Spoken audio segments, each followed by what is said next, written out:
కాంచీపురంలో ఆ ఏకాంబరేశ్వరుడికి చాలా గొప్ప కళ్యాణం జరుగుతుంది, అభిషేకం జరుగుతుంది. ఆ అభిషేకం జరిగినప్పుడు ఒక నియమం చెప్తారు.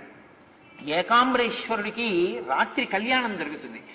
కాంచీ పట్టణంలో ఏకాంబరేశ్వరుడికి కళ్యాణం జరుగుతున్నప్పుడు ఇక ఎవరైనా పెళ్లి చేసుకోవడానికి ముహూర్తం ఉండదు.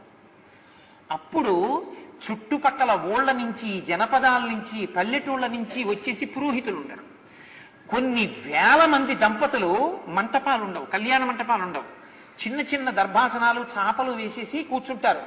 మొత్తం ఆలయ ప్రాంగణం చుట్టుపక్కల అంతా కూడా కూర్చుంటారు. లోపల సర్వేశ్వరుడు జీలకర్ర బెల్లం పెడుతున్నాడంటారు. ఇక్కడ జీలకర్ర బెల్లం పెట్టుకుంటారు. అన్ని చోట్ల మైక్రోఫోన్స్ మోగుతుంటాయి. ఆయన మంగళసూత్రం కడుతుంటారు, ఇక్కడ మంగళసూత్రం కడతారు. ఆయనకి దివ్య కళ్యాణానికి ముందు అభిషేకం జరుగుతుంది ఏకాంబరేశ్వరుడికి. ఆ అభిషేకం చూసి తీరాలంటారు. అది తదియ నాడు జరుగుతుంది, శుద్ధ తదియ. ఆ